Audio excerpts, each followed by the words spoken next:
nasty business. So, they tussle, right? He's hollering like a madman. Your acting's wooden. She lambs into him, whack! Oh, you're right in stale. He tosses her to the floor. She's crawling on her hands and knees, right? Picks up an oriental vase and hurls it, smack at his head. Tiny pieces flying everywhere. Those vases cost a pretty penny. Yeah. I don't know why they can't just throw pickle jars at each other. Well, then she's out the door saying she's quit the show, never coming back. Oh, that old trick. Well, the fight was a good deal livelier than the play. Oh, have you been going to the theatre then, lad? Front row of stalls. Mind you, I did get the elbow from the plate beside me when I started snoring. Sydenham, sipping cocktails, it makes me drowsy. Well, to be honest, we get enough of that at work, don't we? No, you don't mind wherever to go to the theatre. Well, come to town. I'll ask them to pay for 2 tickets. You know, my mum saw her play once where a wee lassie just fell off a cliff. You don't see that kind of thing every day. Anyway, even before the dust settled, I was ready up the Bentley. Damn that downpour. Got my work out of me for tonight. Got you all nice and shiny when I take her for a spin. And what sinful thing are you planning, young man? Well, this fine evening, I shall be going down to High Street with a lovely young lass who shall remain nameless. Clara the redhead, then?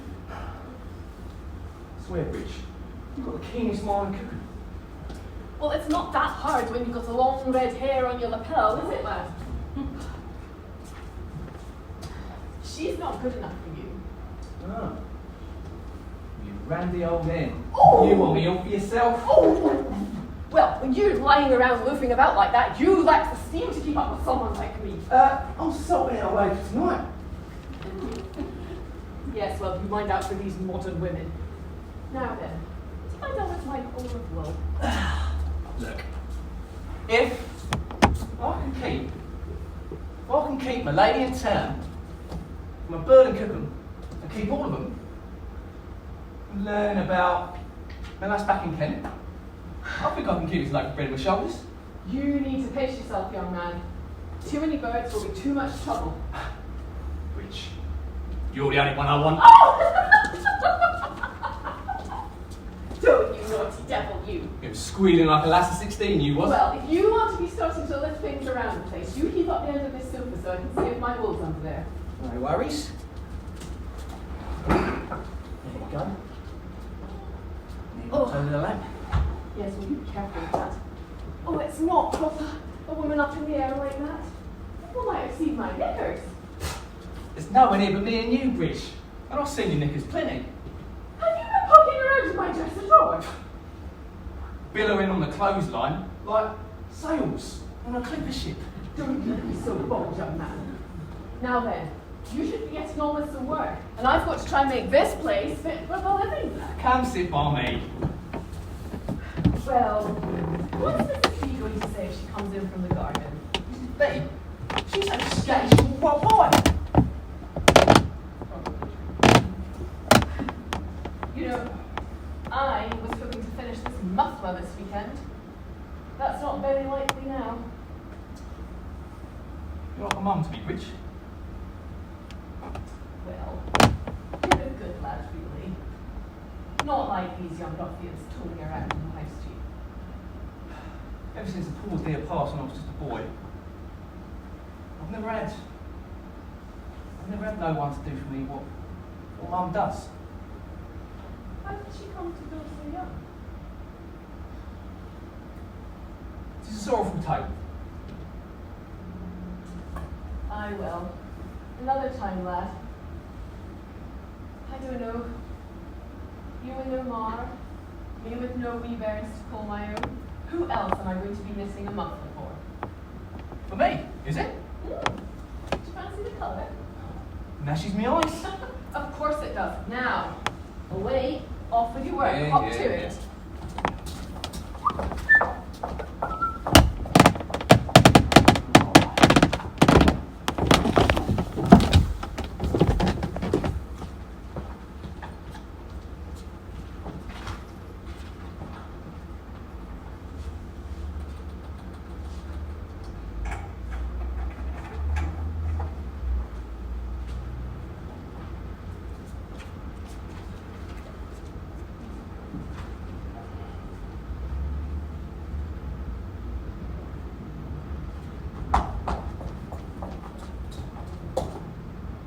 Yeah, Bridget.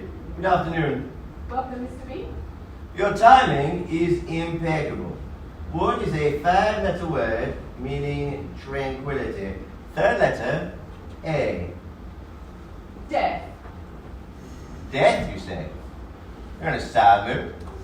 Yes, well, the missus has turned up without warning, and now you're here, and who knows who else is going to be showing up. I shall get no tranquility until I am dead and gone. Only in death will I find P-E-A-C-E. Oh, most kind. Sorry to have upset your schedule, Bridget, but I suddenly got an irresistible urge for country air. I think you'll find the country air is outside, sir. You've had a spat. Guilty as charged. That bandage gave you away. You know, in a normal marriage, one might think that I have fallen. If you don't mind my saying, sir, there is nothing normal about you and Mrs. B. And if you keep using up all your vases like that, I shall have to put your flowers in soup tins. With her the mistress of the manor, hiding in her boudoir, weeping tears of regret. No, she's prancing around in the garden. Wearing one of her preposterous hats, I presume. Oh, yes. That looks like a pillow that's losing its stuffing. Yeah, I'm sure her hat is very fashionable, Bridget. Sorrel Bennett is always à la mode. More's the pity, the thing's as big as a house. It's to shield her from the sun's rays. She's obsessed with preserving her youth. Do you know last month, before rehearsals began, she injected monkey glands? You're joking. You know, with Miss Bennett, there's never a need to joke. She traffics in self-parody. Well, I sent her out into the garden to collect some greens for the salad. Yeah, fresh salad before dinner sounds superb, Bridget. Well, it's not going to be before dinner, sir. It will be dinner. That's all we have. That and tin of sardines. Salad and sardines sounds superb, Bridget. An absolute superb. Flattery will cut no ice with me, sir. I trust the bar table is fully stocked. I look like a maid.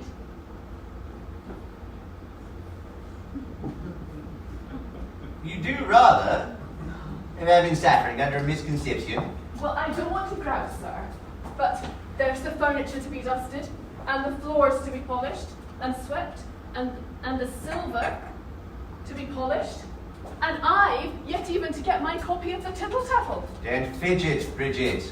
I promise you a peaceful weekend. Unless, of course, Sorrel launches into one of her venomous attacks on my writing, in which case I shall murder her with an axe. Well, could you do it outside? Because axes make a terrible mess. Peace offering? I picked it up in Maidenhead when I changed trains. Oh, my copy of Tittle Tattle. Much obliged, sir. Imagine what horrors might have been going on without my knowledge. I'm sure the editors would be delighted to learn that your patronage is so fanatical. Oh, I never miss an edition. Think of all those wives and husbands and lovers and mistresses and bits on the side, all stabbing and strangling and poisoning and shooting each other. No, I know the parlour floors of London were strewn with the corpses of thwarted paramours. The only men and women I've ever seen on parlour floors are dead drunk. No, this isn't happening in London, sir. This is happening here in Cookham. In the village? I must reduce the population considerably. Only last week, a wife did her husband in with a carving knife through the back during dinner. Was it before or after dessert? It was after. Yeah, well, that shows some courtesy at least. It does seem rather untidy. And such an inquiry in his jacket. Well, yes, and to spoil the carpets. That's the trouble with these wives. When they set to skewering their husbands, they never think about all the blood all over the carpet and the maids who've got to clear it up. Bridget, you have my absolute assurance that I shall never attempt to eliminate my wife in any way that will add to your labour. Well, I'm sure Mrs. B and I are very grateful. Then I shall do my best to encourage Sorrow, whatever homicidal design she may pursue, to keep the carpet foremost in her considerations. I'm much obliged, Mr. B. Personally, I feel that poison is more orderly and equally as effective. It's very neat as poison. What's the most difficult poison to detect? Your talk of murder has aroused my curiosity. Well, there's aconite tea, arsenic, chloral, cyanide, morphine, prussic acid, and strychnine. I believe my sleeping draught contains chloral. Could prove fatal. Oh, you'd have to take an awful lot of it. Mostly it just knocks you out for a few hours. I have to say, your expertise in these matters is extraordinary, if a little unnerving. I'm quite sure that I could work out who done it much better than any of those posh police, including your Inspector Benson. No, is that the chap who barged in when Sorrow launched herself down the stairs? Well, I think you did give her a wee bit of a push, sir, which is why she called him. That was no excuse for her to summon the constabulary. The trouble with coppers is, they don't understand human nature. They just fix on the guilty party, and then the real evildoers just run off into the sunset. Now, my moral is always to assume the worst in everybody. Really? Your lack of faith in human decency is astonishing. You have been sentimentalizing the rustic characters of Tyrant. Oh, put me in place, sir. I've been in service longer. Longing about reading your gory stories to tarnish the working class. Mr. B put the last of you on stage. Yeah, I'm afraid I am tired today. I've been assailing Bridget with inquiries. Well, I must get on. There'll be time for tittle-tattle later over a hot toddy. Afternoon, Mr. B. I was surprised to see me. We've trod this path before, sir. Looks like fetch you a good one. Yeah. I wonder why everybody at Paddington Station was staring at me with moist, sympathetic eyes. Well, Mr. B has a mighty arm, I'll give her that. You notice any signs of temper on her? No, but she did have a few choice words to say about yourself, sir. Yes. My wounds are always glaringly conspicuous, whereas hers are always neatly considered beneath her wardrobe. It's not fair, I tell you. What if you like, sir? I can teach you how to duck. That would be most kind, Jack. I acquired no practical experience whatsoever at the Royal Academy of Dramatic Arts. My training in phonetics left me completely ill-equipped to deal with the perils of modern married life. I should have taken that seminar in unarmed combat. Well, you tossed her to the floor with one quick move, sir. Fine throw that was. Yes, but I must admit the satisfaction I once derived from hurling Mrs. Bennet to the carpet has decidedly decreased over time. I suspect it's that way in all marriages. Precisely why I am a bachelor, Mr. B. And shall remain so all my days. Jack, have you ever struck a woman? Not once, sir. On my honour. You don't say. I assume that in the heat of argument, servants knocked each other about like cricket balls. I admire the ladies, Mr. B. Wouldn't biff one if my life depended on it. And truth be told, so is the only woman who's ever pushed my buttons, and even then only when she's launched a vase at my head. Admirable, sir. To your credit, you normally wind up the worse for wear. Yeah. Jack, what if the right woman should happen by? Need what a striker. Would you marry her? Well, Mr. B, the right women happen by on a regular basis. Here in Cookham, in town, back home in Kent. Yeah, you should have joined the Royal Navy and expanded your harem. Don't take kindly to water, Mr. B. It's drinks my willy. The ideal woman is out there somewhere for you, Jack. Unless the popular songs have it entirely wrong. Beg pardon, Mr. B, but any desire I harbour for wedlock after I see you and Mrs. B going at it is squashed like a gnat. Don't be slack, Jack, or you'll end up a lonely bachelor. Keep the lady smiling, Mr. B. That's the ticket.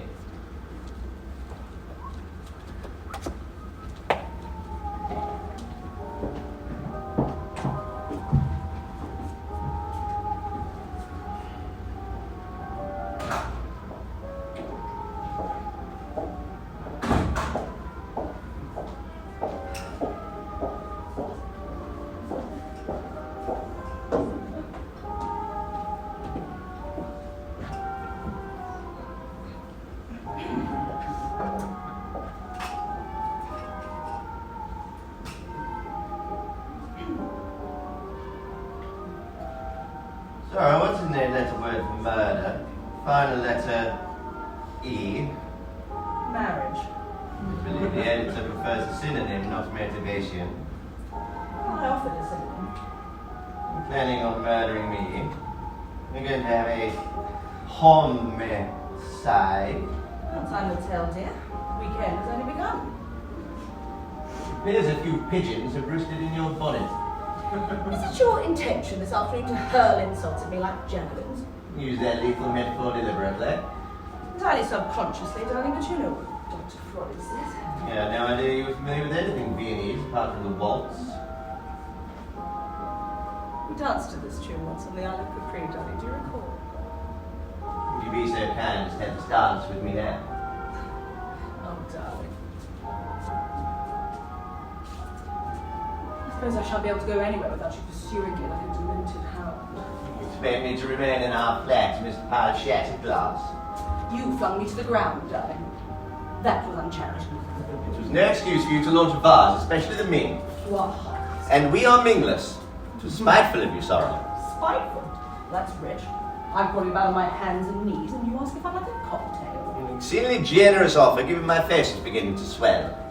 Oh, the so-called mean belongs to your first wife. It was a cheap invitation. It's been irritating me for years.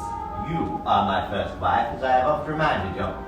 But most likely, not my last. What can I have done to inspire such venom? Your snoring is particularly oppressive. And it was quite dashing.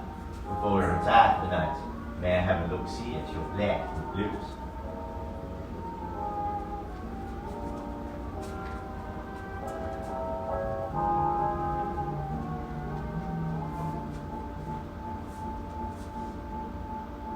I believe that fate is trying to tell us something, Edward. Yeah, I find fate quite impertinent, actually. Always interjecting its opinions on the wrong occasions, and in the vaguest of terms. Our song is ended.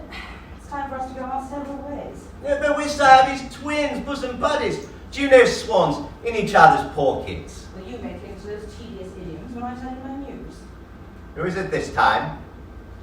I've invited Walter Pierce for the weekend. You must return to London at once. You impudent cat. Invite anyone you like. A missionary. An American for all I care. But I will not permit a politician inside my head. Oh, I didn't realise you were going to make an appearance, darling, or I wouldn't have asked you. You desperately wanted me to follow you here, Sorrow. I admit it. Can I help you if I'm irresistible to those members of government? Yeah, where they preach morality all week and then totter off to their mistresses come weekend. I am not Walter's mistress, of yet. And he is no mere politician, darling. He's a diplomatist. I intend to travel the world with him, wearing extravagant hats. In fact, Mr. Pierce was recently elected, along with a number of other like-minded charlatans, on a platform dedicated to eliminating decadent behavior entirely. Entirely? Well, I should have been quite occupied. They despise people like us, Sorrow. Walter Pierce adores me. He adores the characters I have written for you. My Daphne, my Beryl, my Ariadne. He wants to save me from you. We mustn't quarrel, Sorrow. It will set a bad example to the servants.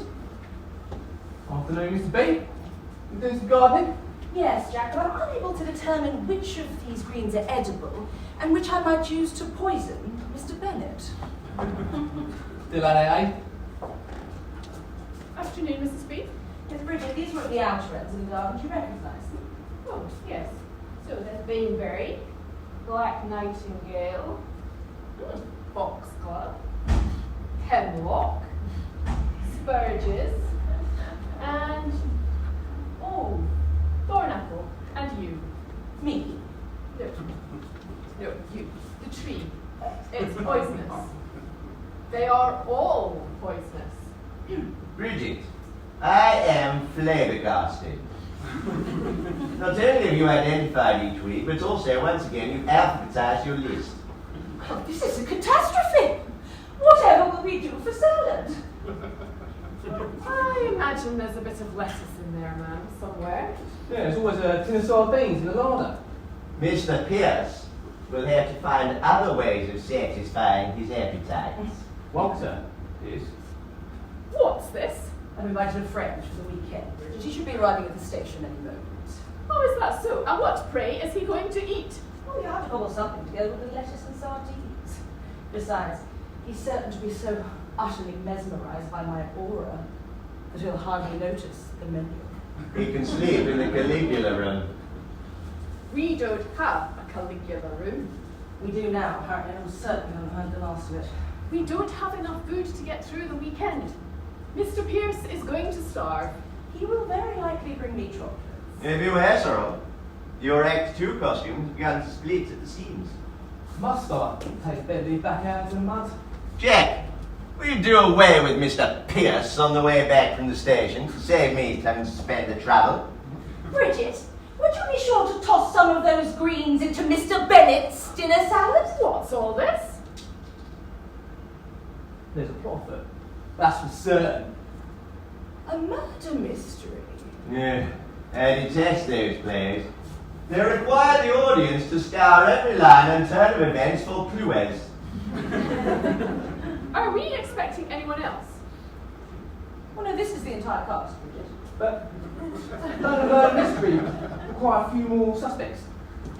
Not this one. Off I go, back into the muck and mire. If we've offended the servants. Walter Pierce. Of all people, Sorrel, how could you? Truth be told, I'm not entirely sure who I've invited. There were throngs of clamouring gentlemen at the first night reception, proffering their cards. Yeah, and so you shuffled the deck and summoned whoever was on tour. Don't be acid, dear. Must I suffer because the Daily Mail detested your latest endeavour? Yeah, they didn't care much for your particular brand of caterwauling either. What am I to do when you have written such a hollow character but to fill her out? There's nothing hollow about Daphne, and no need to blow the entire third act. Daphne is another in an interminable line of world-weary society women, laughing gaily while she nibbles caviar and sips cocktails. Speaking of which, fetch me a drink, darling. I feel stifled and asphyxiated. My life is boring. The same friends, the same cars, the same estates, the same gowns, the same jewels, the same sables, the same dinners, the same cafes, the same parties, the same photographers, the same stylists, the same masseuses, the same injections, and the same high colonics. That's quite enough. Cheers. All of that I can tolerate. I beg you, Edward, not the same role. The women I have written for you are vastly different creations. It is your interpretations that are ploddingly monotonously the same. I can't go on this way, and I shan't return to the garret. Oh, my dear, you shall be at the Garrick Monday next when the curtain rises on Daphne's delight. Or your youthful and determined understudy shall assume the role. A role which is, incidentally, more suited to an actress of both her range and her proportions. Oh! All my most devoted friends insist that I maintain the figure of a maiden. Your maiden aunt, perhaps. Let's face facts, darling. Our best is disappeared with a decade. My public will not stand for an understudy. If you make this habitual threat one more time this weekend, I shall insert Gertrude Lawrence into the railroad. Gertrude Lawrence is a third-rate hack. He's had a tremendous amount of luck. Daily Mail feels otherwise. Miss Lawrence confirms she's once again the ratings queen of the London stage. She's possessed with an incandescent charisma that hustles the audience into immediate abject slavery. How dare you memorize that quotation? I am an artiste, Edward, and I long to perform the great roles.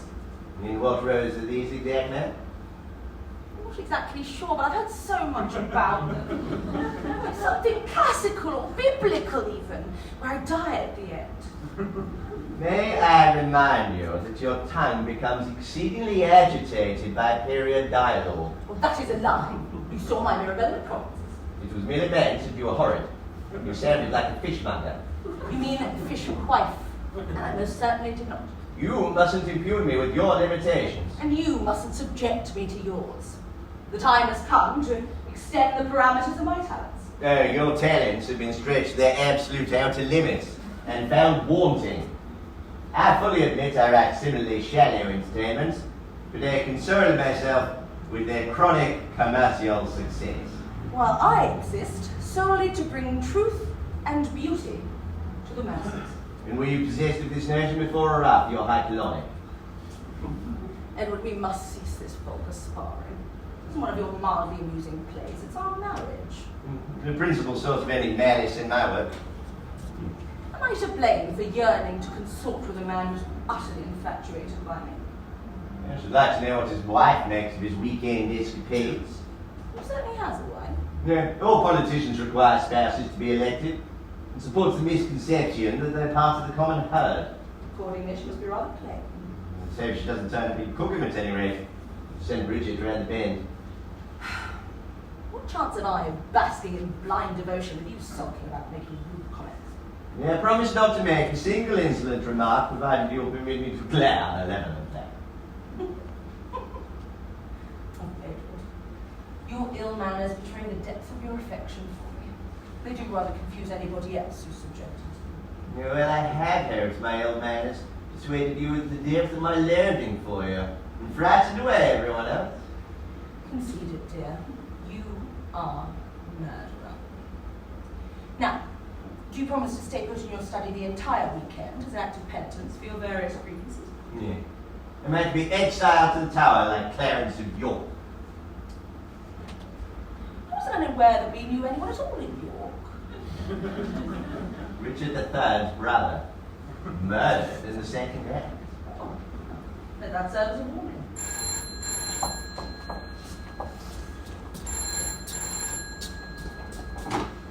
Hello? Yes, this is the Bennett house. Someone's at Victoria Station. Oh. Oh, not Victoria. Victoria then? Well, where are you? Here in Cookham? Immediately? Well, you'll have to wait. I don't like the sound of this. Bridget, who was that on the phone? A Miss Victoria Van Roth. She's at the station, asking that Jack retrieve her. What on earth is Victoria doing in Cookham? Somebody must have invited her. I don't believe She'll have to sleep in the attic, ma'am. I was in such a state when I left London that I don't quite recall. You two think you own this place. Well, we do. Don't you? That's my exit cue. I shall leave you and Mr. Pierce to your gambles while I plot my revenge. Well, while you're up there, be a dear and try and write something worthy of my talents.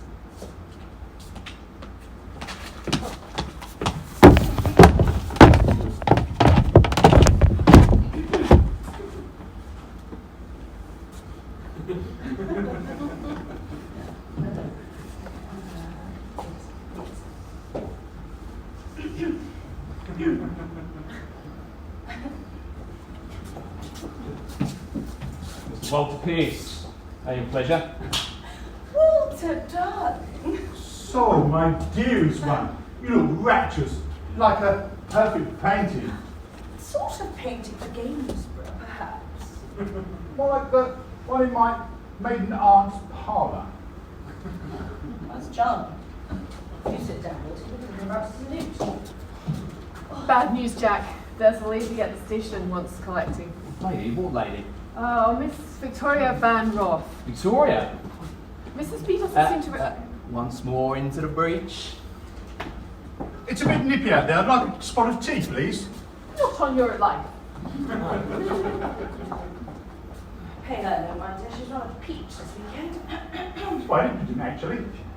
She should count herself lucky that she's still in the service. Oh, And the lower classes are out of work. Well, certainly, yes. Bridget takes an exceedingly dim view of any unheralded modifications to her schedule. Have you brought me a gift, darling? 1,000 pardons, my dear.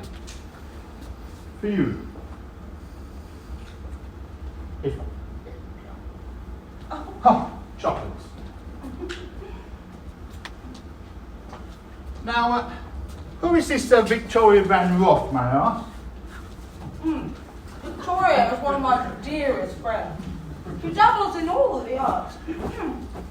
She's a sculptress and studies modern dance. I think she also plays drums in a jazz band. That's one of her paintings over there, actually.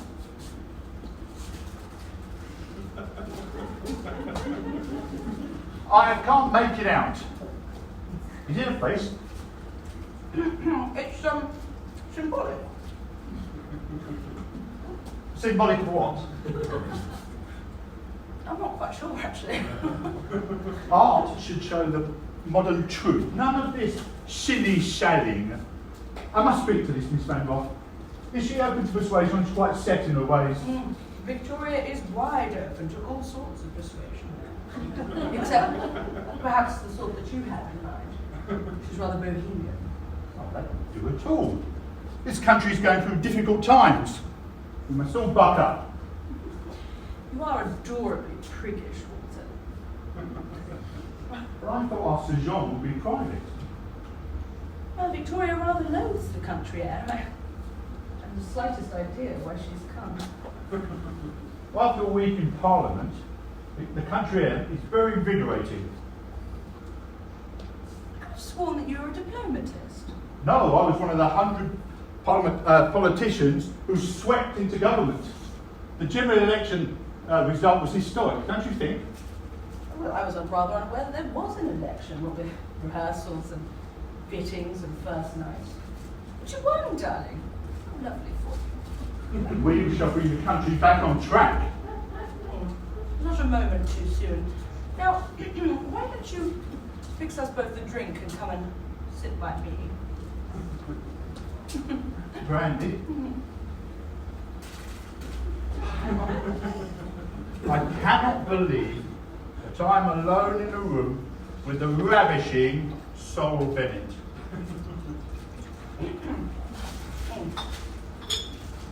Frightfully kind of you, dear. Do go on. What do you mean, go on? Well, I should very much like to wallow in compliments. Use your best butter. When your Daphne slams the door on her husband, mixes herself a cocktail and laughs gaily, it's scorched in my memory forever. Yes, it's most certainly scorched on mine, considering that the variation that has appeared in every last play that Edward's written for me. Your Daphne is enchanting, absolutely enchanting. As was your Beryl and your Ariadne. And What about my sorrel? I have never met a woman with such extraordinary gifts. Imagine travelling the world, meeting strangers in far-off lands. It'd be exhilarating to accompany a diplomatist, providing no end of opportunities to wear exotic hats. What sort of hats do you wear when you travel, Walter? No, not pith helmets. I know they're rather silly. I beg you to recall that when I'm not in London, I'm at home in Kent. Kent, you say?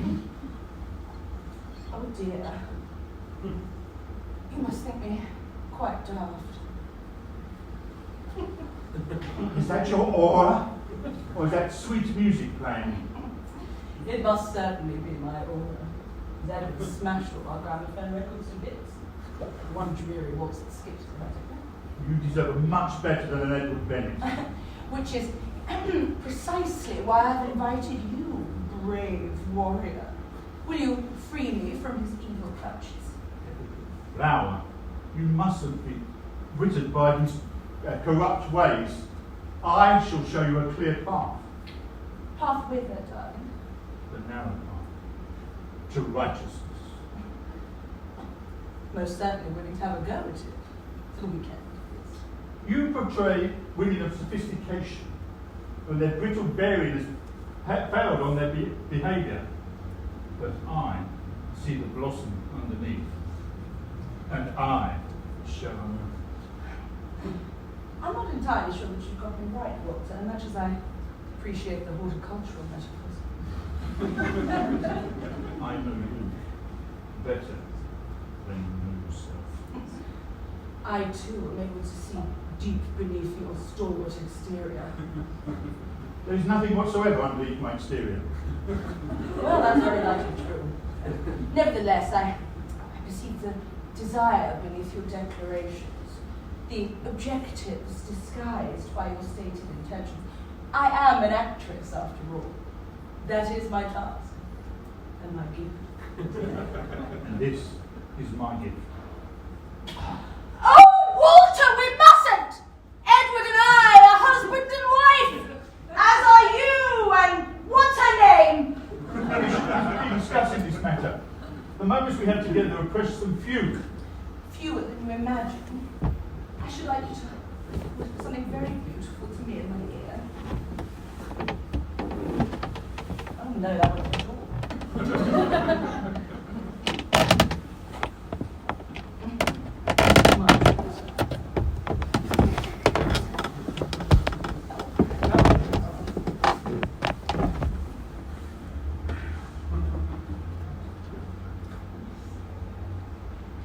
That's not all right, baby, there, man. I'm terribly... I didn't know you were in Cookham for the weekend, Mr. Bennett. Yeah, you're suggesting you're free to engage in lustful acts with a man's wife in the country, provided her husband is in town. I was not being lustful, sir. I was being consoling. Well, I'm bitterly disillusioned. I hope your intentions were entirely dishonourable. I need another drink. Do you try the scotch? We're having brandy. Damn. Edward, take off that ridiculous hat at once. It's not at all becoming of him. Yeah, so you admit it is ridiculous. Walter is already quite certain that you're depraved. You needn't make an entrance done up like a country maiden. So, who is this man, this Walter, who has barged his way into our home? Walter Pierce, parliamentarian. Edward Bennett, platitudinarian. I think we met briefly at one of your first night receptions. Now, we amidst that obsequious clack suffocating my wife. I offered Mrs. Bennett my card, and she gratefully invited me down for the weekend. Very cheeky of you, sorrow knowing I'll be here. Most certainly did not. Miss Bennett insists that she did not request your presence, sir. To turn up without invitation is both boorish and ill-mannered. Don't be tiresome, Edward. I'm almost certain that I invited Mr. Pierce for the weekend. Almost. Well, you don't look at all like the man I thought I'd sent for. The diplomatist. But I gave you my card. Yeah, well, that would hardly place you in an exclusive club. Every man who meets the modestly talented Sorrel Bennett proffers his card. Our bedroom in London is strewn with them. It looks like a ticker tape parade has passed through. One might think she'd swam the English Channel. Perhaps I may. Oh, soon I have. Do shut up, Edward. If you don't mind, Walter and I wish to resume our tete-a-tete. Yeah. I shall tend to the garden and leave you and Caligula. I beg your pardon, sir. You needn't falter, Walter. Your secrets are safe with me. Secrets? That I discovered, my wife, locked in your embrace, mustn't persuade you that I would use this information in any way to interfere with your vaulting political ambitions. Ta-ta. Edward is beastly when he becomes jealous. Quite certain that's why his first wife left him. He wounds me deeply. Comfort me, kind sir. Are you sure that we... Oh. Why don't we take a stroll into Maidenhead?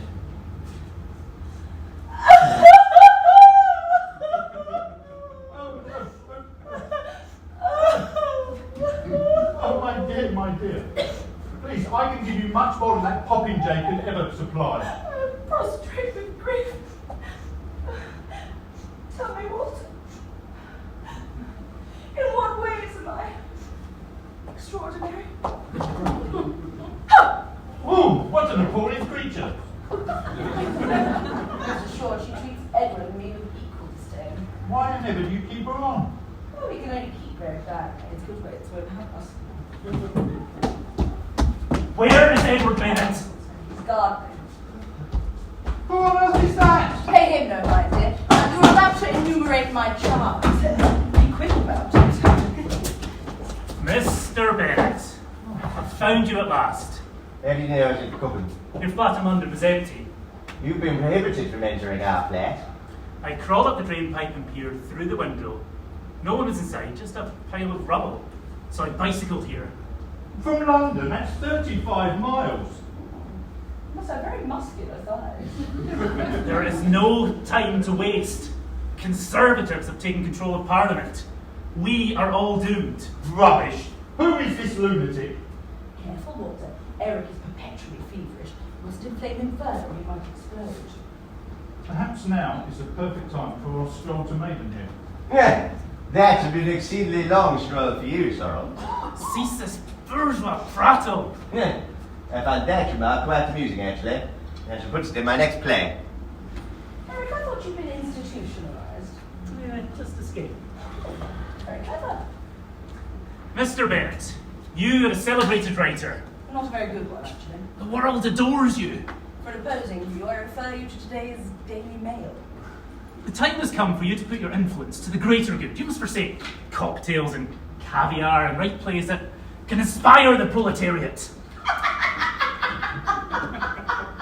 Don't be stupid, Eric. Those people can't afford to go to the theatre. Why is everybody so dead set against cocktails and caviar and lake? You gotta be rather partial to them since the day I was weaned. And bemoan the waste you have made of your skills. If I'm forced to attend a play with a message, then I shan't dress. What is all this hollering? Who's this mangy mutt?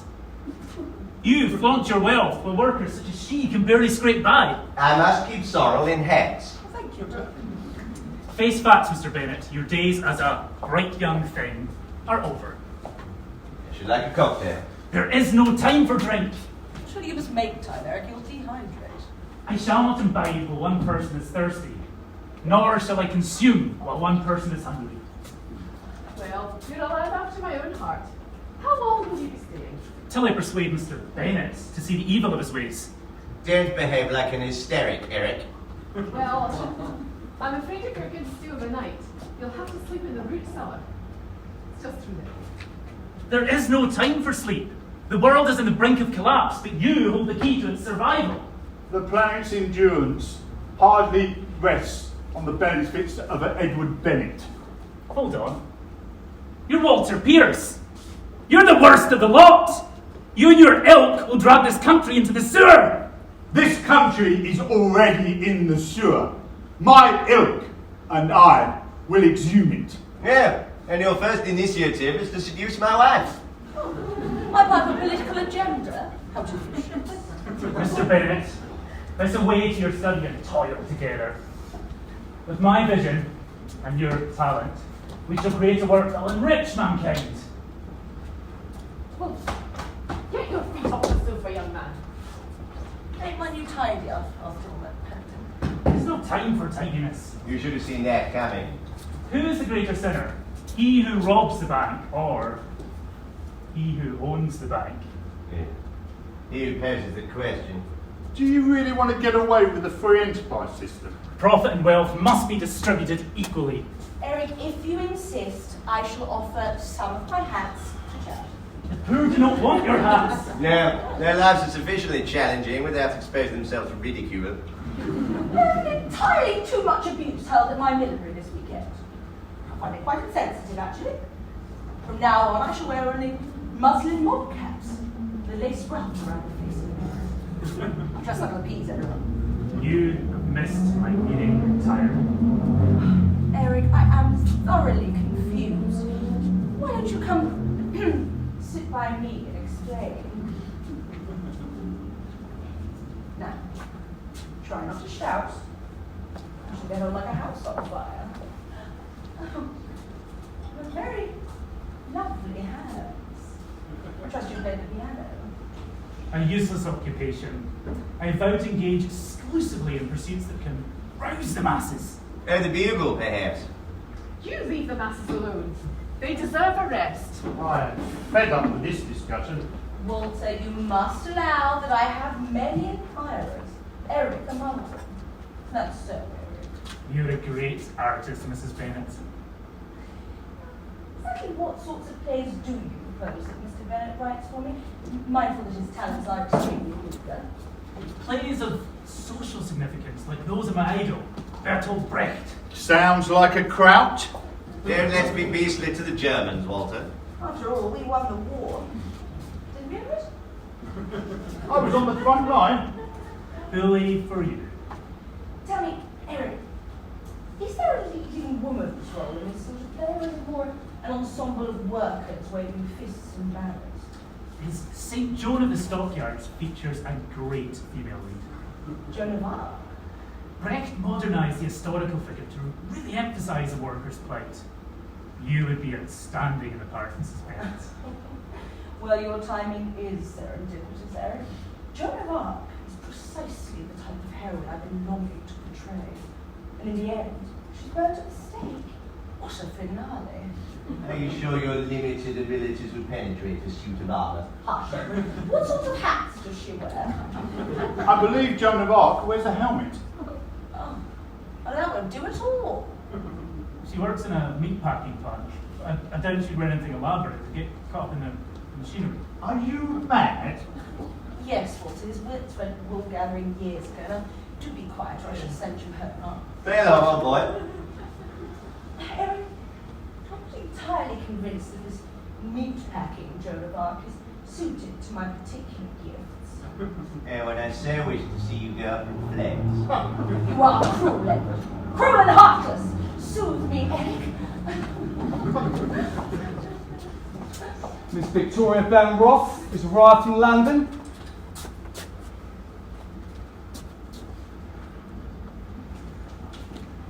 Wait. Sorrel, darling! Victoria! What an agreeable surprise. I understood that you were performing this weekend. Oh, I abandoned my recital at the Van Leben dance studio mid-step that I might hasten to cook 'em to console you, darling. Edward, you are a beast. How dare you abuse this queen to whom you are wed? She seems to have recovered admirably. Merely a facade to disguise her pain. Sorrel, darling, you really must see one of my psychoanalysts. You have more than one psychoanalyst. That's virtual indulgence. I have two, each offering a contrasting diagnosis of my mental condition. I should very much like to meet both these psychoanalysts to see which one offers guidance that corresponds to my own intentions. Rest easy, Victoria. Sorrel is in the firm and manly hands of Walter Pierce, staunch defender of morality. Which of you is Walter Pierce? Morality is hypocrisy in a Sunday suit. I will not allow such posture to encumber the journey that I am taking into the recesses of my psyche. Yeah, bon voyage. England needs you to put your nose to the grindstone, Miss Van Roth. Grindstone? What is this grindstone? In my dance, nay, in all of my artistic pursuits, I use every sinew and every corpuscle to receive and to communicate, including my nose.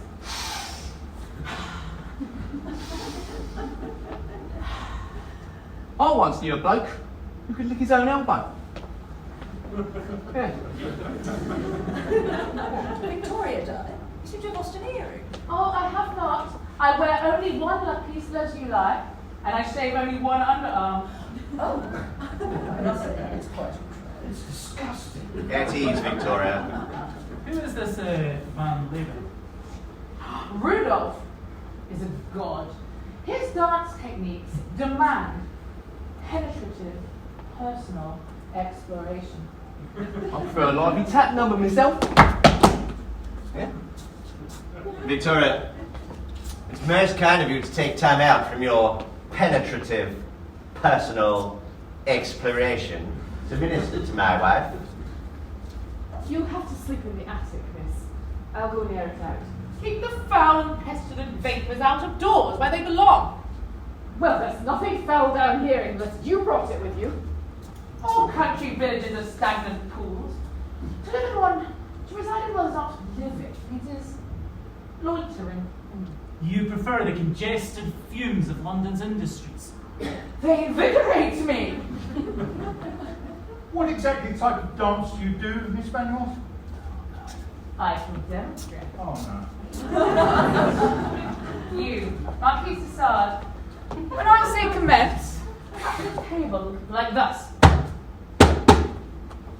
That should be within your area of expertise. You, tousled youth, shake the ice bucket. I shall create an improvised work using the latest modern dance techniques.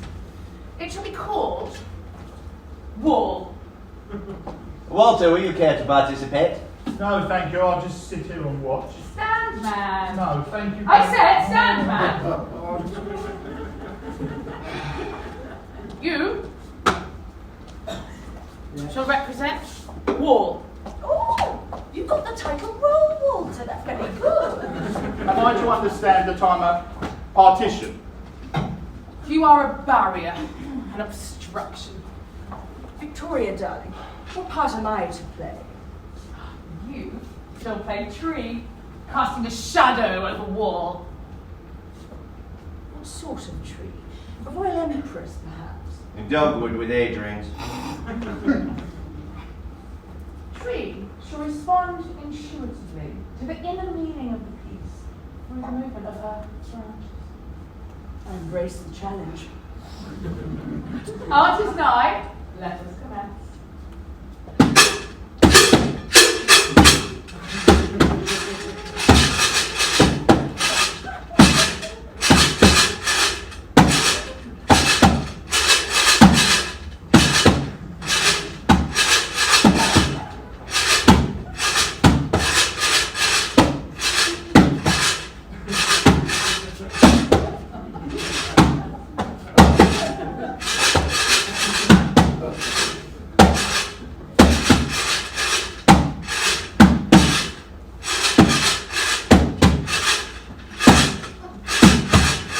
Let me out!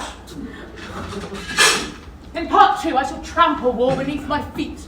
And Tree will bury him in leaves. What say you, Walter?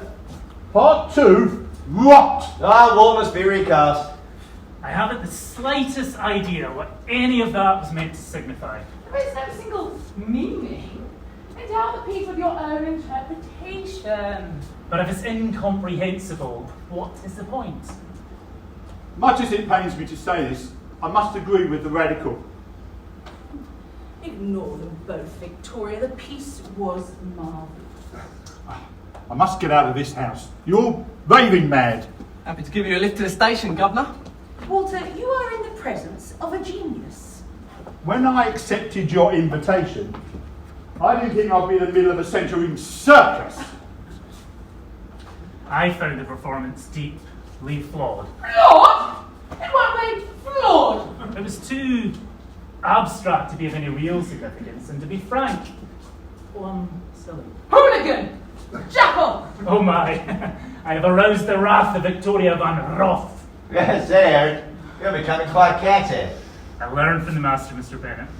Sorrow, darling, I did not hurl myself into this fetid country air to be subjected to these heretics that you call friends. Oh, no, Victoria, darling, Eric is not my friend. He's in hot pursuit of Edward. Interesting.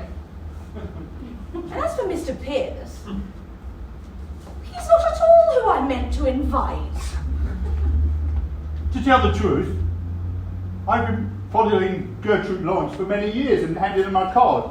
As I've never received an invite, I accepted yours.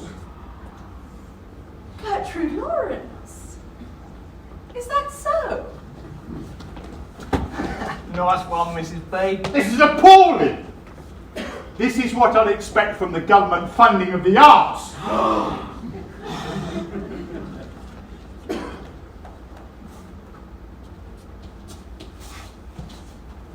That looks lovely on you. Try this. I will say that in my government, not one penny would go to radicals, fanatics, bohemians, or any other crackpot in the arts. You're all moral degenerates. Sorry, darling, I must flee this Philistine-infested room at once. Now you can sleep in the Lucretia Borgia room. Enough, Edward. Prepare to my bedroom, Victoria, while I prepare the letters For Mr. Pierce. Wall, your days are numbered. Custom endeavours are quite more near. Presently, there's to take a long, luxuriant bath in capitalist bowels. When I return, yes, you can tell you one of you two gentlemen will still be alive. Whatever you do not stain the carpet. Much obliged, Mr. B. Shall I run your bath, Mr. B? That's quite all right, Jack. Tend to the Bentley. I'd like a cup of tea, please. You will have lettuce and like it. I'm going to prepare the Caligula room. That maid is one of the most insipid maids I've ever encountered. A bit testy this weekend, sir. But we all are. If she was in my employ, I'd sack her on the spot. He's too decent to be working for the likes of Walter Pierce. How dare you talk to me in that manner? Good night, sir. Have a nice, long rest. Only the Bennets would employ a couple that deranged. You expect courtesy from workers who slave breeders. I demand it! It's high time your entire class was exterminated. Ah!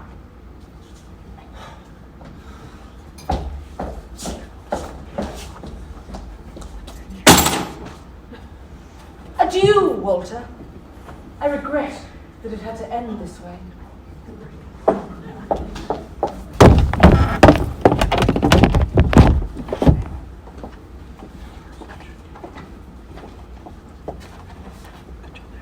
Oh, let me rest in peace. I will do precisely that.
She shot him! Not so fast. Is that his wife? What's her name? Alice. Alice Pierce? Batten down the hatches, everybody. Nobody leaves this room until I have discovered who murdered Walter Pierce.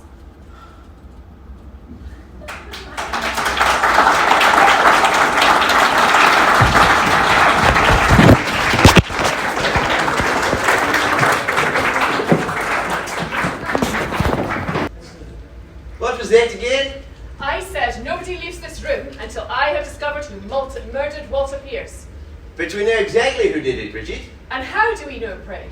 Well, a woman is standing just there brandishing a pistol. And it's pointed directly at the victim. One could hardly call that brandishing. Her hands are trembling. Oh, Eric, I'll not allow criticism of my verbs. Word choice to one side. I prefer she set the pistol down. I shall return it to my purse.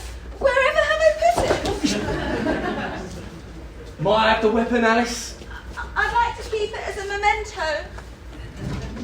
You're clearly overburdened with material possessions. Oh, well, they're not overburdened with taste, I'm afraid. That's hardly what one would call a handbag, Alice. It's more a trunk with straps. Yeah, what are you all in about? Perhaps the manuscript of a novel or an infant child. But that's another play entirely. Some more artillery, I hope. I have only the one pistol. Where did you acquire it, dear? It belonged to Mr. Pierce. Oh no! Hush, Alice. That fiend has shot my painting! She should be rewarded. Art has been assassinated! Oh, Victoria, darling, exactly what did that painting represent? The recently deceased and I were musing over it earlier. And now, he shall never know. Oh, jeez. The idea appeared to me as if in a vision. This is hardly the time to elucidate your obscure artistic endeavours, Miss Von Rath. Van Roth, listen, boy, there is one dead man in the room already. We had one dead painting. Nothing would please me more than to increase the body count. This is hardly the time to gratify... If you say this is hardly the time one more time, it will be the last time. Right, let's have no more talking about killing. I've got enough on my hands with that one there. That was deeply aggravating. Yeah, political convictions invariably bring out the worst in people. Which is why I am staunchly apolitical, and shall remain so all my days. Nonetheless, the worst in you somehow manages to surface. Do not whimper, Alice, it annoys me. Yes, moreover, dear, having spent time in the company of Walter Pierce, I think everyone in this room would agree that you have ample cause for murder.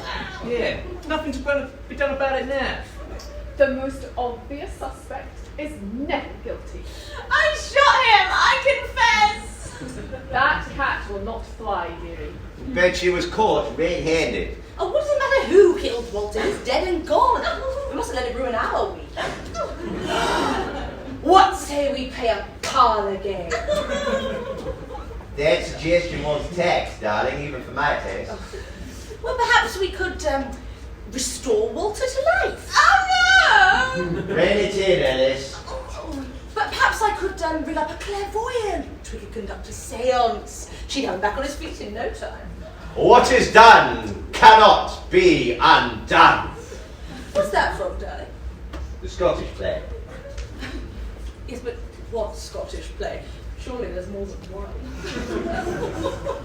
Are we certain Mr. Pierce is dead? Oh, yes. I've seen countless stage actors play dead in that exact position. Arms splayed, jaw agape. I'm quite certain Walter Pierce has shuffled off this mortal coil. The techniques involved in simulating death on stage must not replace medical diagnosis. Oh, simmer down, laddie.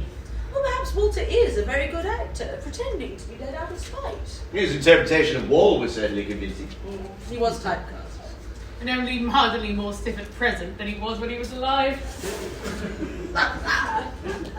As the guilty party, I am eager for confirmation that the victim is in fact deceased. I shall ring up the doctor. Oh. Hello? Hello? There's no operator.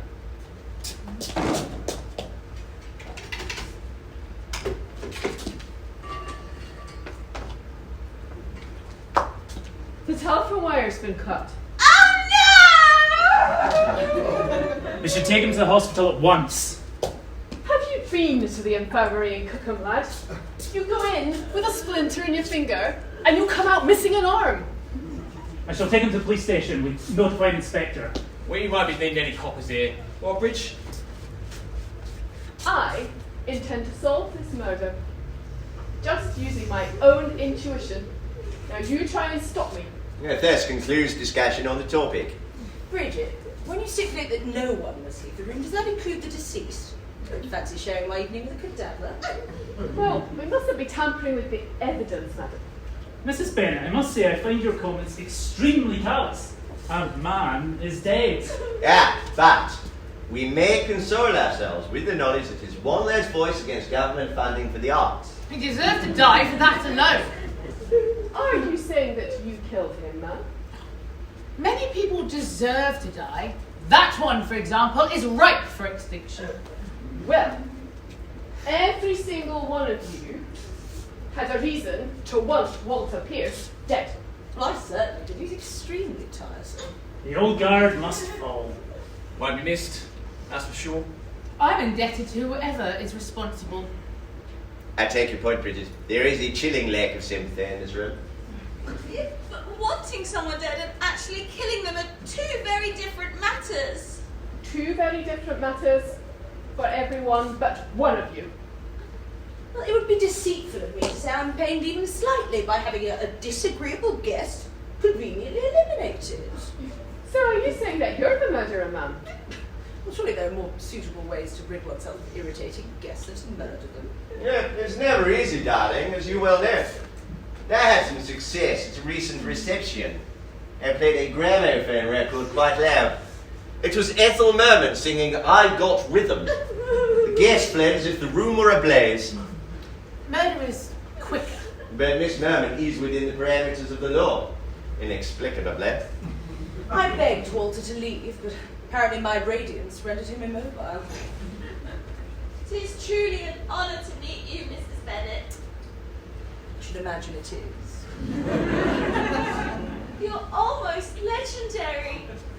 Almost. What sort of cad would discuss his assignations in front of his own wife? No wonder she shot him dead. If she shot him. I'm convinced I did precisely that. And my painting was the next victim in her vengeful spree. That painting deserved to be slain. Alice, have your pistol. Leave that alone. Now back to the matter at hand. No one can fathom my agony. I shall translate my anguish into art. Now, I want to know from each and every one of you, in your own words, exactly what you did when you left this room. We need a proper investigation. How delightful. Before we begin, might I have a spot of tea? The sun no longer has his hat on, dear. Won't you join us in a cocktail? I must keep my wits about me. Don't worry, love. I'll take care of it. Tumbler of milk, if I may. At your service, back in a couple of jiffies. Drinks, darling. Yeah, brilliant. A new piece is aboarding. I shall call it Lament Macabre. Sounds better than monkeys.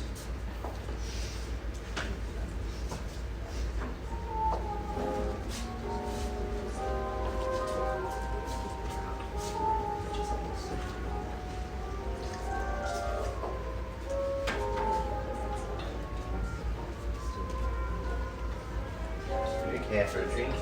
Yeah.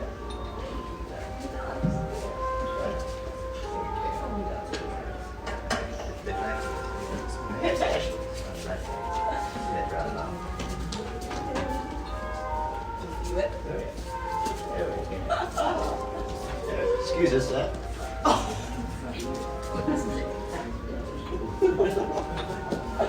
There's a few much from there.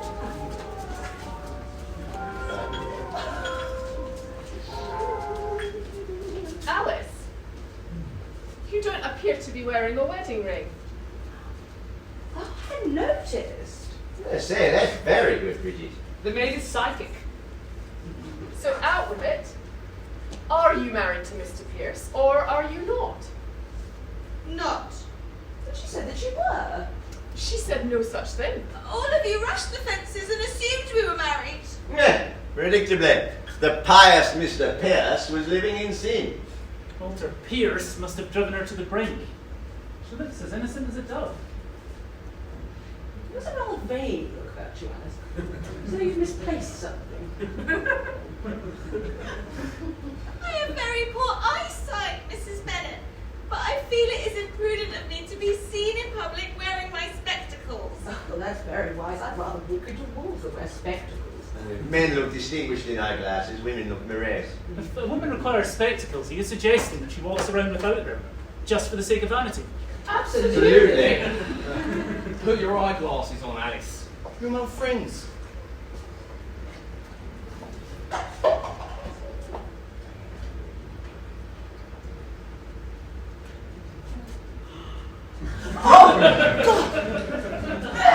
Truly hideous!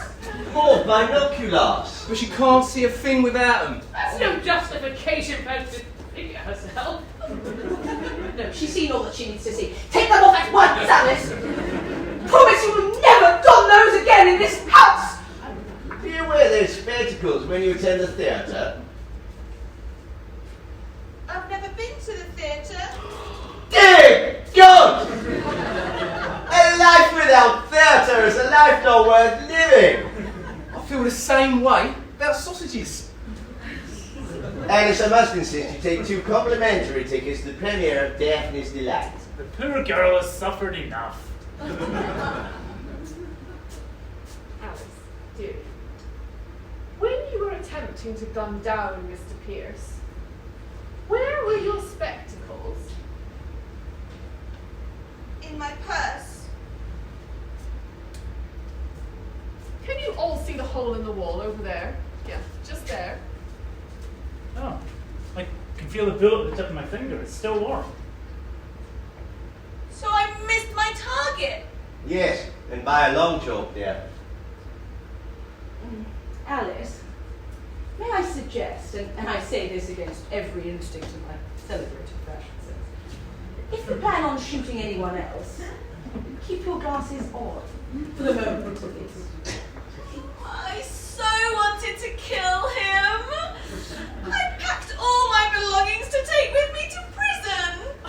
Why should you have some of your wardrobe shipped to your destination? That's what I do when I travel. That remark betrays a profound misunderstanding of the criminal justice system. So I'm entirely innocent? Oh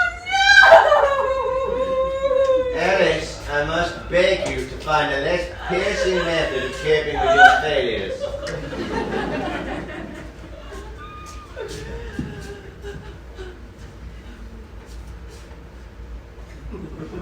So, if you weren't married to Walter Pierce, why did you want to shoot him?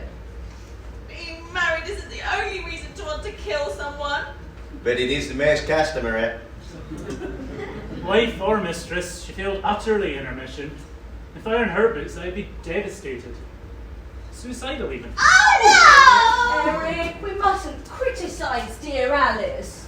We've already been forced to witness the gruesome display of her wearing spectacles. How much degradation could a woman take of an evening? Will you shut up? I behave with malice, Alice. I do apologise. Given that she botched her efforts, shouldn't we consider natural causes? Oh no, but Bridget has her heart set on solving a crime, Eric. We mustn't disappoint her. A murderer is amongst us.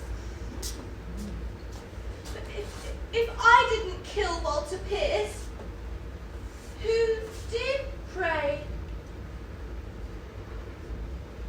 We are all suspects. Oh, well, how delightful. No one's ever considered me capable of even the slightest infraction. Save the Daily Mail. Shut up, Edward. Give me another cocktail at once. Anyone else want to drink? Victoria? Never. Alcohol interferes with my brainwaves. When I drink, I become entirely incoherent. For our own safety, we must identify who is the murderer before he or she Does it again. And the room will be bristling with corpses. Tonight, however, I will have a martini. It's a special occasion. Yeah. That's a queer way of putting it. No, I refuse to sit alongside this dead body a moment longer. I find his posture entirely unsuitable. Yeah. One thing we've all learned this weekend, death is detrimental to poise of any sort. Well, want me to set him up straight, sir? Take him away, Jack. He's boring.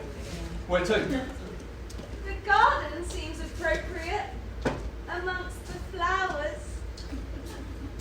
The body is going to stay here. But if you really can't bear to look at it, you can just turn him round.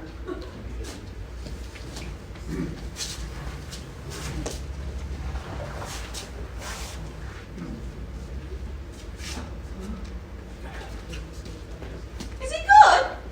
Is upstage, as it were. Now then, young man. Where were you at the time of the murder? I was in the root cellar. What are you to assign me? Did you stay there? Right up until the moment when you heard the shot? Yes. Then I rushed upstairs to see what happened.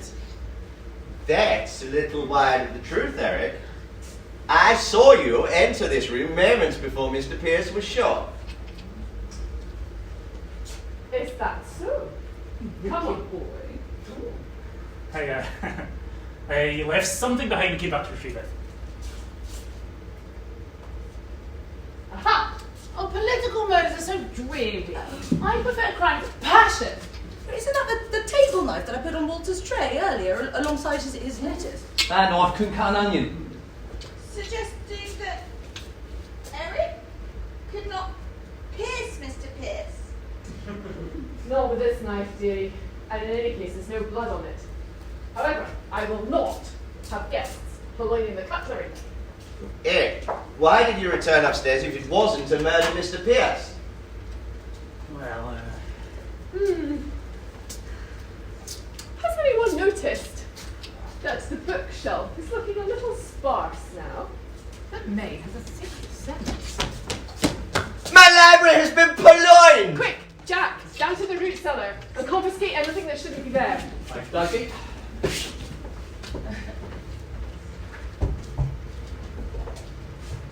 Oh, Eric! After cycling 35 miles and chasing Edward around the garden and wrestling off root vegetables, the time has come for you to bathe. It's a very unpleasant odour. I'm sorry, ma'am, but I'm afraid none of the suspects will be drawing the bath until I have discovered who the murderer is. Nothing out of the ordinary there, Bridge. But this?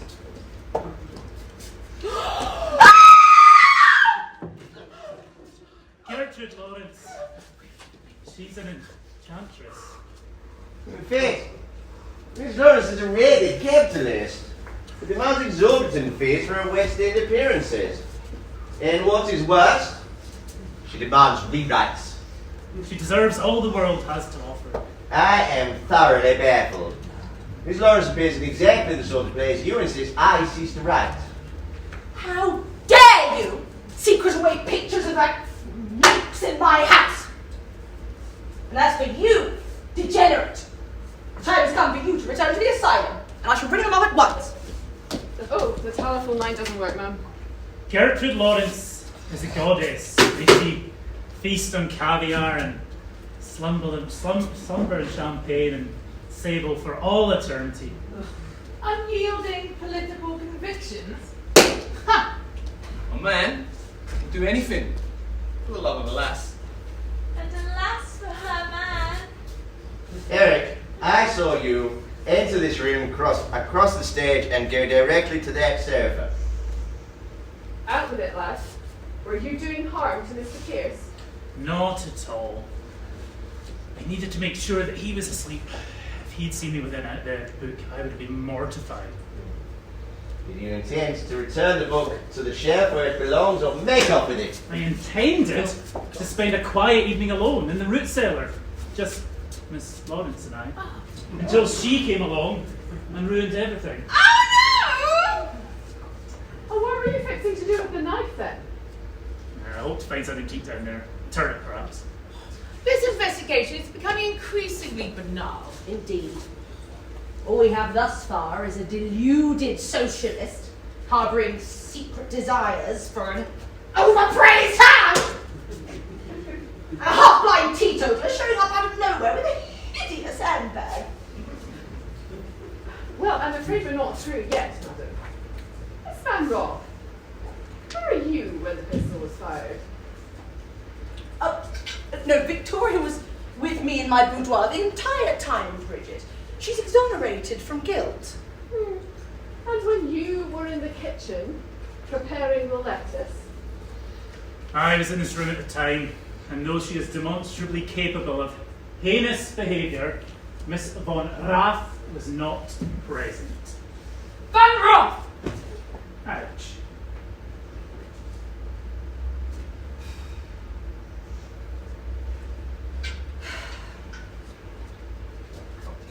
Well,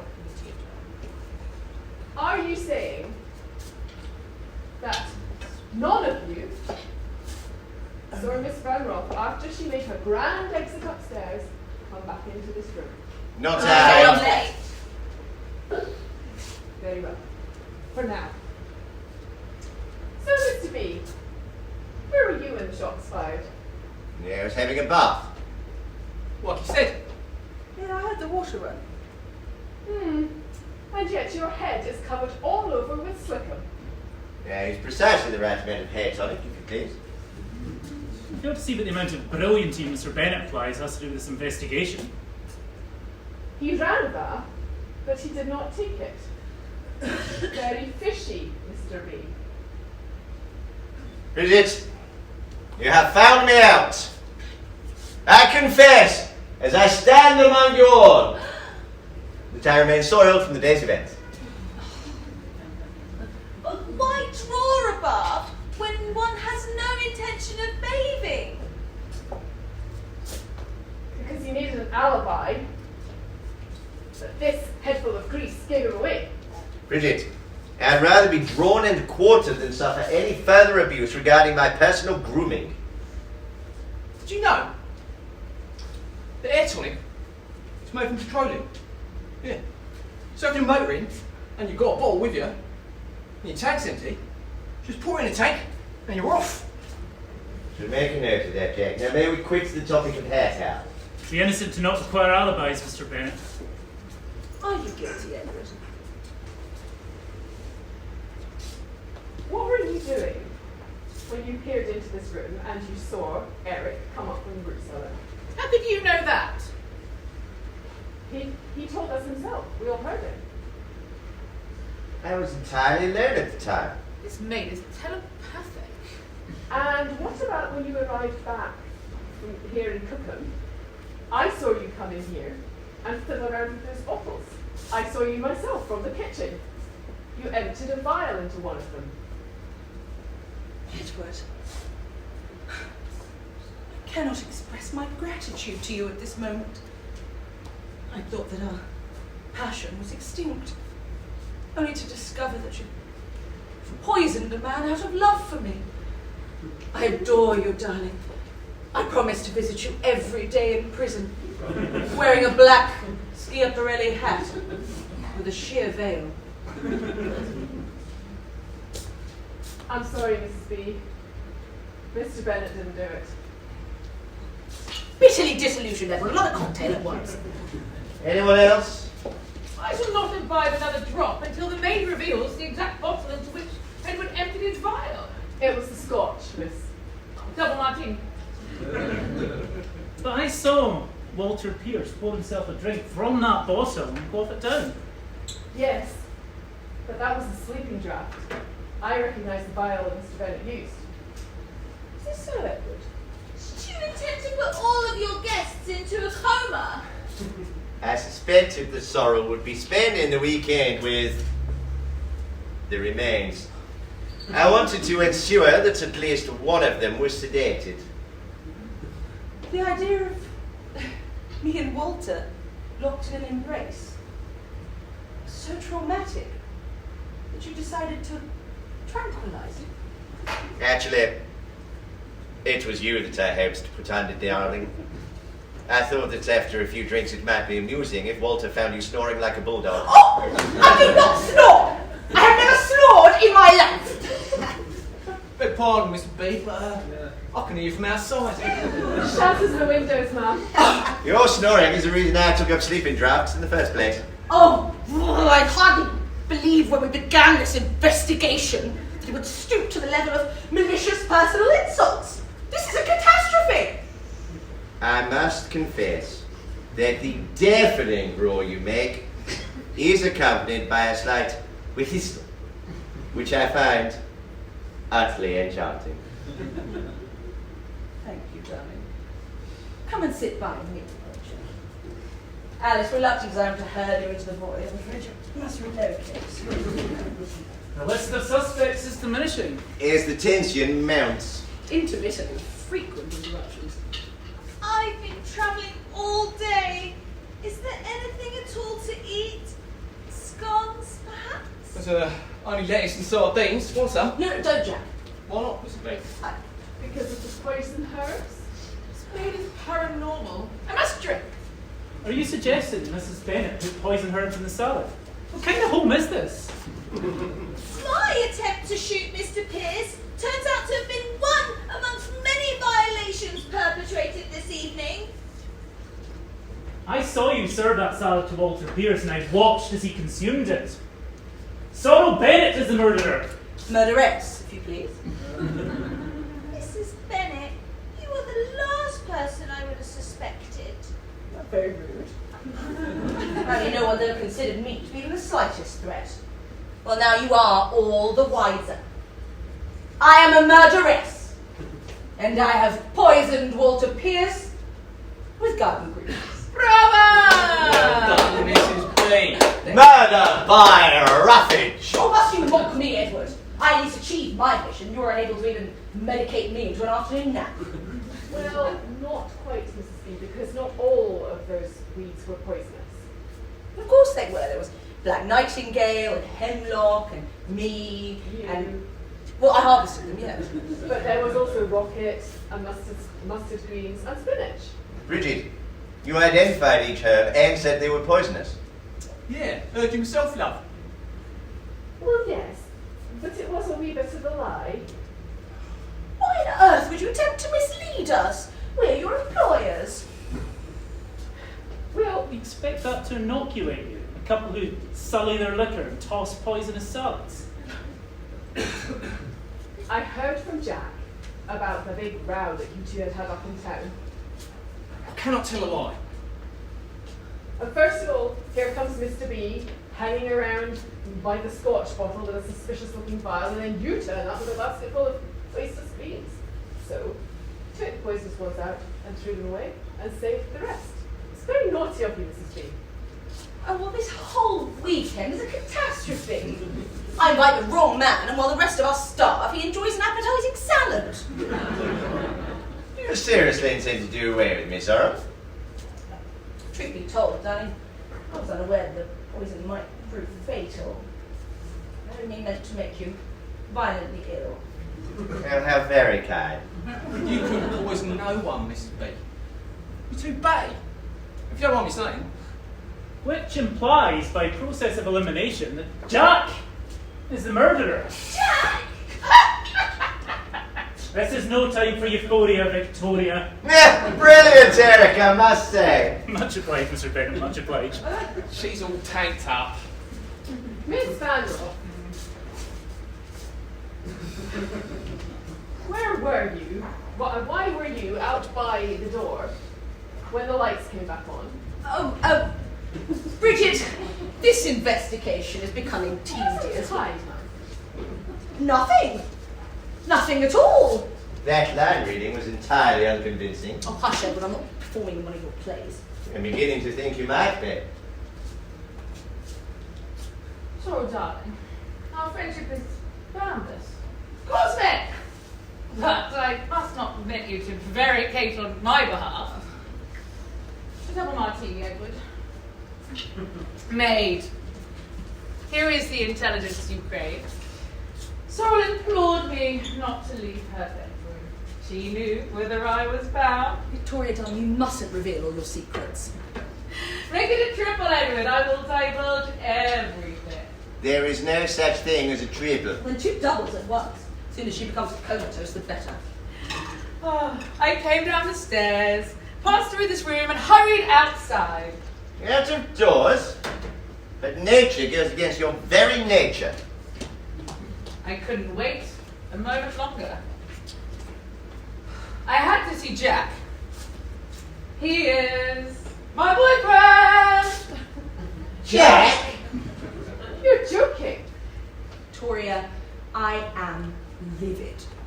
I have struggled these many months to keep your love affair secret. And for you to broadcast all in a drunken stupor. I am mad about the boy. I will shout it from the rooftops. Oh Corroborate, Jack. I met Victoria when we were driving home from one of the biggest receptions. She was modelling in clay at the time and asked me to pose for her. Tell me you left your skivvies on, young man.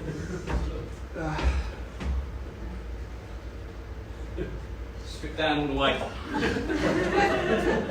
Jack has an extraordinary physique. It has electrified all who have seen it. It's on display in my studio. No one knows it's the Penance's chauffeur. Yeah, so it looks like my Uncle Bob when he got run down by a lorry. Physiques are not for public display. From that night on, our love was uninhibited. Lust, you mean? That too. Together, we explored the depths and the heights. We were fervent, fanatical. So you came to Cookham for further exploration of Jack's physique. Not to minister to my wife at all. No, of course I knew that from the moment she arrived. Very sweet of you to care, though, dear.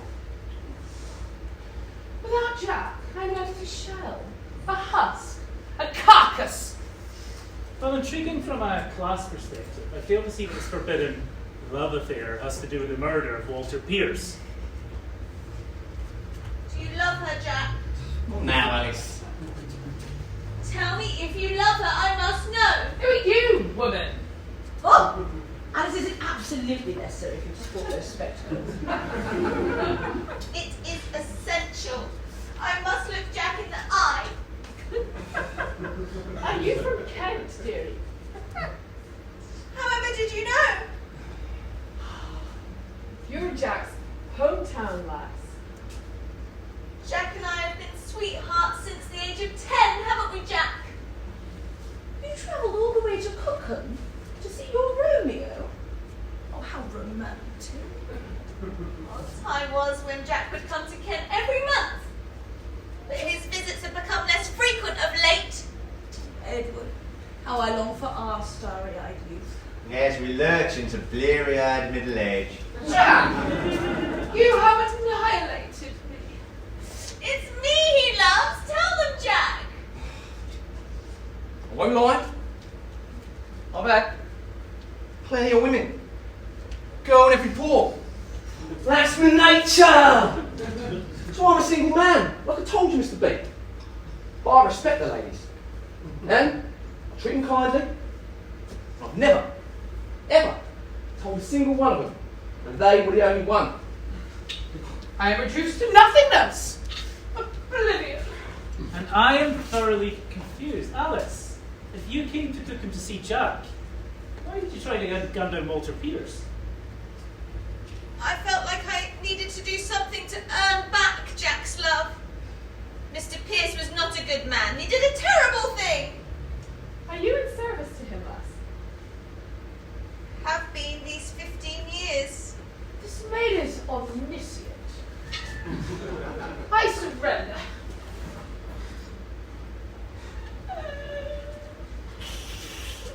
You've broken my heart, Jack. Look at me. Anything for you, Jack, and I've kept my promise. Oh, sorry, darling, I was aiming for him.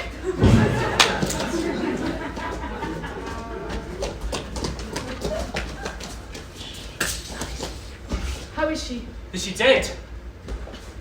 She ain't dead. She's just fainted. Victoria? Dead. Drunk. Jack, is that you? None other, love. What has happened? You've been shot, dearie, but it's just a scratch. I think you'll be all right. Oh dear! Perhaps I should dress my wound. Might I use your lube? Bridget, what the heaven's name is going on here? I beg you to explain. The plot has thickened considerably. Indeed, it's much more compelling than any of your recent episodes. I demand to know who killed Walter Pierce. Time for me to have my say. Walt's folks, they lived on a fine estate in Kent. When my dad died during the war, my mum moved us down there, being service for the Pierces. Alice and her mum worked for him too. And Walter, he had a thing for the ladies, he did. And for drink. One night, he came home stinking to the gills. Lost his balance, going up to his room, and knocked my mum down the stairs. Not on purpose. That poor thing never recovered. And the Pierces hushed up the entire affair. Couldn't let it be known. Their fine young son was to blame. Pushed a few quid my way. Keep quiet. When I got a bit older, I moved back to London. Tried to put it out of my mind. Took jobs here and there. That's when I came to service for you, Mr. B. I could never bury my loathing that I had for Walter Pierce. And then, this very day, out of the blue, Mrs. B says she invited the man who caused the death of my mum. Is this a confession? Did you murder Walter Pierce for revenge? You told Victoria Van Roth what had happened to your mother. Yeah, everyone come back from the station. Hold on to your hats, ladies and gentlemen. This is the moment you've been waiting for. The murderer of Walter Pierce is Victoria Van Roth. Victoria? She strangled him really tight and left red marks all round his neck. But, Bridge, you don't think that Victoria... Come on. Well, I don't think she told you what she was going to do, but she snuck down here. She wrapped that scarf right round his neck, and she pulled it really tight. And then she ran out then to tell you what she'd done, and I think she must have left the scarf somewhere. Yeah, it's in the Bentley. Well, I for one am not in the least surprised. My best friend. The murderess. Of course, I always knew that she was capable of great achievements. Pity she's immobilised and unable to take your claim. You are both utterly delusional. Yes, we know, Eric. Isn't it divine? Jack, I am astonished. Two women, worlds apart, going to such lengths for your love. It's very popular with the ladies, this Jack. Yeah, I'm sorely envious. Sorrel, would you ever kill on my behalf? I limit my brutality to hurling the occasional vase. Darling, an idea has been stirring, prompted by this evening's event. I believe I have a plan. Has this weekend served as an inspiration? I believe it has. Then murder and all, it was entirely worthwhile. I find it extremely distasteful for the two of you to carry on about your careers whilst the body of your strangled guest is yet to be removed. Eric, need I remind you that not one of these guests was invited? Come, Sorrel. I shall tell you all about my play. It shall be called Death by Design. Edward, am I the murderess or am I murdered? I shall tell you everything, from the very first scene in which the maid and the chauffeur engage in seemingly idle banter that in fact holds the key to the entire plot. I beg of you, Edward, I must know this one thing. Do I die at the end? You, darling, will suffer the most spectacular death the likes of which has never before been seen on the Sydenham stage. I am over the moon. I never doubted you for a moment, darling. That's my girl.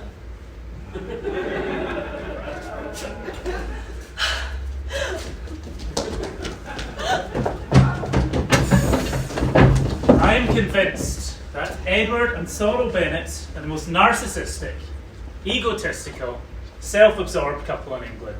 I'll have nothing more to do with it. Pushing off? Bicycling back to London at once. Oh, wait till it's light, lad. I cannot tolerate another minute in this house, thank you very much.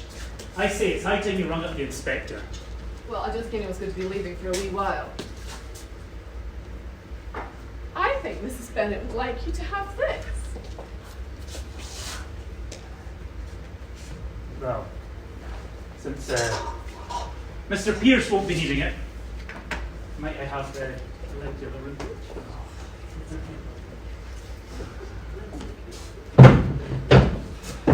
Bridget, I'm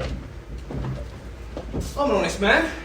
I would never mislead you or lie to you. The marks round Mr. Pierce's neck were made by a strong male hand.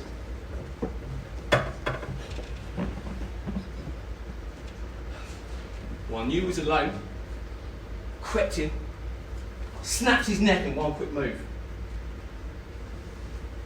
And Miss Van Roth had no idea what you'd done when she came in to try herself.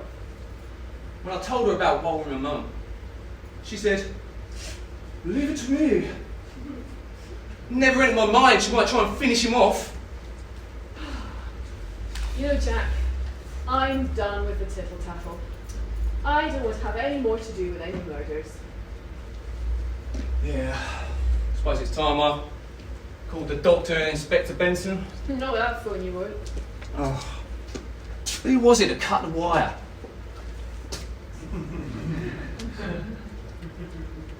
Bridget, it was you. You found me out, Jack.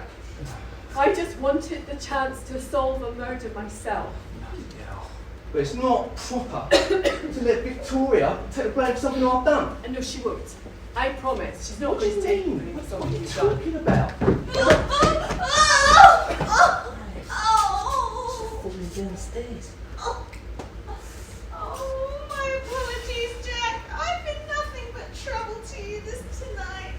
Not to worry, love. I know what you did. What you tried to do. You did it for me. You did it out of love. You're a caring wee lass. Whatever's become of my handbag and spectacles? Bridge. Here you go, love. Over here. You look lovely.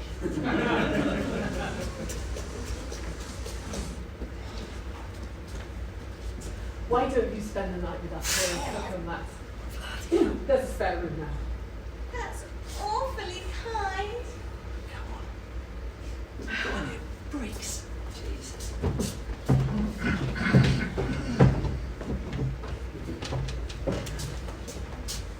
Wakey, wakey, Mr. Pierce.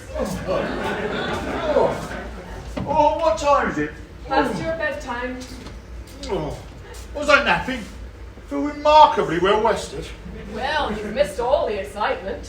I must get to the station at once. Oh, the last train left hours ago. And the Caligula room's occupied now. I'm afraid you'll have to sleep in the root cellar. You are the most insipid maid in the entire British Empire. Much obliged, sir.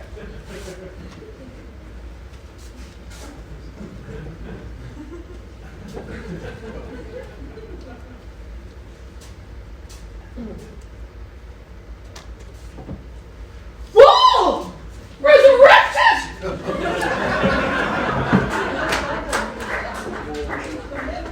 Mr. Pierce!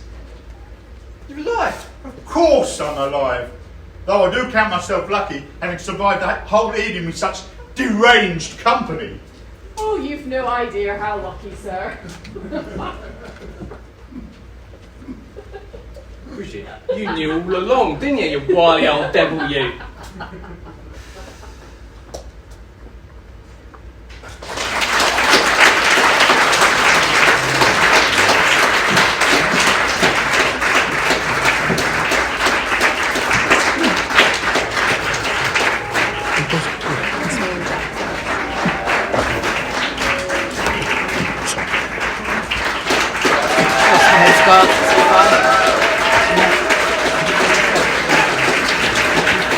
Fantastic. Fantastic.